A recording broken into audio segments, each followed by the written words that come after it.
मोहतरम नाजरीन, जैसा कि जिलहज का चांद नज़र आ गया है तो सबसे पहले आप सबको जिलहज का चांद मुबारक हो और जिलहज का पहला जुमा मुबारक हो। जैसा कि आपको पता है कि जिलहज का आज पहला जुमा है। इस पहले जुमे के दिन एक ख़ास दुआएं ख़ास दिन के लिए है।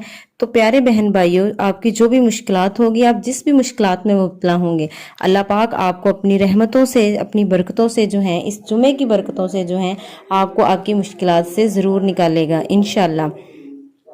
जो अमल मैं आपके साथ शेयर करने जा रही हूँ वो है जिलहज का पहला बरकतों वाला जुमा, जिसमें जो है कोई भी अमल आप करेंगे तो आपने यकीन के साथ करना है। यकीन करें, इससे अल्लाह ताला आपको इतना रिस्क देगा, आपका रिस्क इतना कुशादा हो जाएगा कि आपको रखने के लिए जगह नहीं मिलेगी।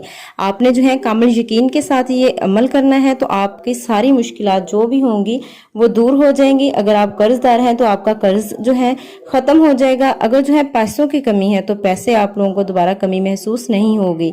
अगर जो है किसी की रोजी का मसला है या उसमें कोई बंदिश है, रुकावट है, तो वो भी दूर हो जाएगी। आपने अमल ये सिर्फ अल्लाह पाक के दो इसमें मुबारक से करना है, दो ऐसे बाबरकत नाम जिससे अल्लाह ताला आपको इतना गनी और इतना आपको जो है अता कर देगा कि आप जो है खुद हैरान रह जाएंगे। आपने ये अमल जुमा के दिन किसी भी वक्त जो है बैठकर बावजू होकर ये अमल करना है। करना क्या है कि आपने दो नाम, या गनियों या मुगनियों, आपने ये दो नाम जो हैं ये 550 मरतबा पढ़ने हैं। आपने पहले जो है अव्वल आखिर दुरूद शरीफ पढ़ लेना है। उसके बाद आपने जो है किसी भी टाइम आप जुमा के दिन कर सकते हैं। अगर जो है आप लोग असर की नमाज के बाद करेंगे तो ये भी बेस्ट है।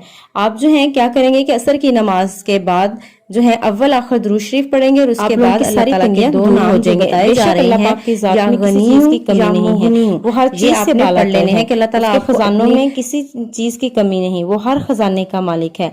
अगर आप लोग जो है इस खास महीने में, इस खास दिन, खास तौर पे जो जिलहज के पहले 10 दिन होते हैं, ये इबादत के लिहाज से बहुत अहम है, तो आपने इस जुमा के दिन आपने ये वाली जो है अमल करना है। तो जुमा के बारे में नबी पाक सल्लल्लाहु अलैहि वसल्लम ने भी फरमाया है कि जुमे के दिन एक ऐसा वक्त भी होता है जब अल्लाह ताला से मांगने वाला जो भी अल्लाह से मांगता है अल्लाह ताला से ज़रूर अता करता है। तो आप लोग जो हैं इस जुमा को जो भी आप मांगेंगे अल्लाह पाक आपको ज़रूर अता करेगा। दुआओं में याद रखिएगा। अगर आपको वीडियो अच्छी लगी हो तो